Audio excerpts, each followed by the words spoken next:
এই ট্রেনে কিন্তু যে ওঠে সে আর কখনো ফিরে আসে না। ট্রেনের ভিতর হঠাৎ করে লাইটগুলো নিভে গেল, আর কিছুক্ষণ পর আবার হঠাৎ করে ট্রেনের লাইটগুলো জ্বলে উঠল। লাইটগুলো জ্বলে উঠতেই মহিলাকে আর দেখা গেল না, কিন্তু তার জায়গায় বসে আছে একটা পুরাতন কঙ্কাল। এই ট্রেন যারা ওঠে কখনো ফিরে আসে না, এই ট্রেন শুধু তাদের জন্য।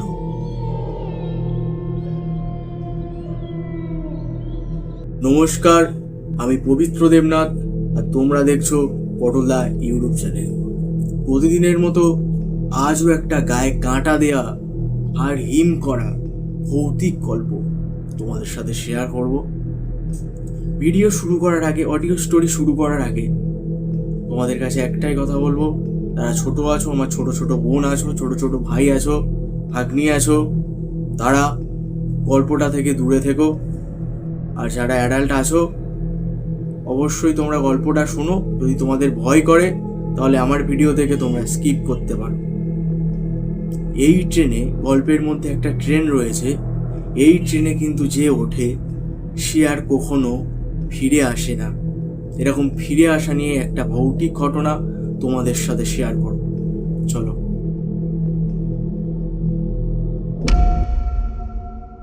রাত তখন প্রায় 11টা।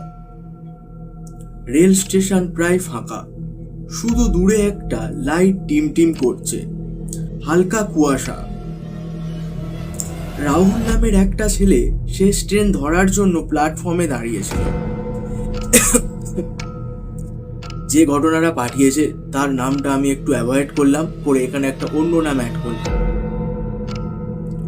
স্টেশন মাস্টার আগেই বলে দিয়েছিল 11টার পর এই লাইনে আর ট্রেন থামে না, সাবধানে থাকবে। রাহুল হেসে উড়িয়ে দিয়েছিল। কিছুক্ষণ পর হঠাৎ দূর থেকে একটা ট্রেনের হুইসেল শোনা গেল। কিন্তু আশ্চর্যের ব্যাপার, এই সময় তো কোনো ট্রেন থাকার কথা নয়। ট্রেনটা ধীরে ধীরে এসে থামলো। পুরনো মরচে ধরা বগি, জানলাগুলো অন্ধকার। রাহুল ভাবলো হয়তো কোনো স্পেশাল ট্রেন হবে। সে উঠে পড়ল। ভিতরে ঢুকতেই তার শরীর ঠান্ডা হয়ে গেল। পুরো বগিতে কেউ নেই, শুধু এক কোনায় বসে আছে একটা মহিলা, সাদা শাড়ি পরে, মাথা নিচু করে। রাহুল একটু সাহস করে বলল, আপনি কোথায় যাবেন? মহিলা ধীরে ধীরে মাথা তুলল। তার চোখ দুটো একদম ফাঁকা, কোনো মনি নেই। তার চোখ দুটো পুরোই ফাঁকা, কোনো মনি নেই। সে ফিসফিস করে বলল, তুমি কি জানো এই ট্রেনটা কোথায় যায়? রাহুল ভয় পেয়ে গেল, বলল না। মহিলা হেসে উঠল। সে হাসি যেন চারদিক থেকে আসছে। এই ট্রেন যারা ওঠে কখনো ফিরে আসে না, এই ট্রেন শুধু তাদের জন্য, মহিলাটি বলল। ট্রেনের ভিতর হঠাৎ করে লাইটগুলো নিভে গেল, আর কিছুক্ষণ পর আবার হঠাৎ করে ট্রেনের লাইটগুলো জ্বলে উঠল। লাইটগুলো জ্বলে উঠতেই মহিলাকে আর দেখা গেল না, কিন্তু তার জায়গায় বসে আছে একটা পুরাতন কঙ্কাল। রাহুল চিৎকার করে দরজার দিকে দৌড়ালো, কিন্তু দরজা খুলল না।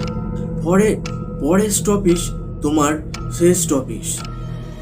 পরদিন সকালে লোকজন স্টেশনে এসে দেখে প্ল্যাটফর্মে রাহুল অচেতন অবস্থায় পড়ে আছে।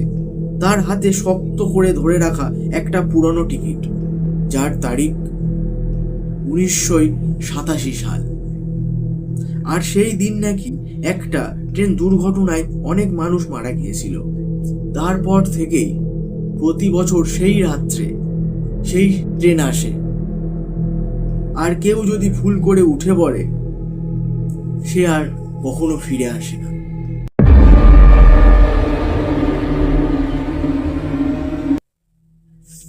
থ্যাংক ইউ সো মাচ প্রথম থেকে লাস্ট অবধি গল্পটা শোনার জন্য। তোমরাও আমাকে গল্প পাঠাতে পারো, ঘটনা পাঠাতে পারো। ইমেল আইডি দিয়ে দেবো, তোমাদের নাম, লোকেশন দিয়ে আমি পটলদা ইউটিউব চ্যানেলে আপলোড করার চেষ্টা করব। ততক্ষণ সুস্থ থাকবেন, সাবধানে থাকবেন, আর নেক্সট এরকম কিছু গায়ে কাঁটা দেওয়া ঘটনা নিয়ে আসবো আবার। Thank you so much.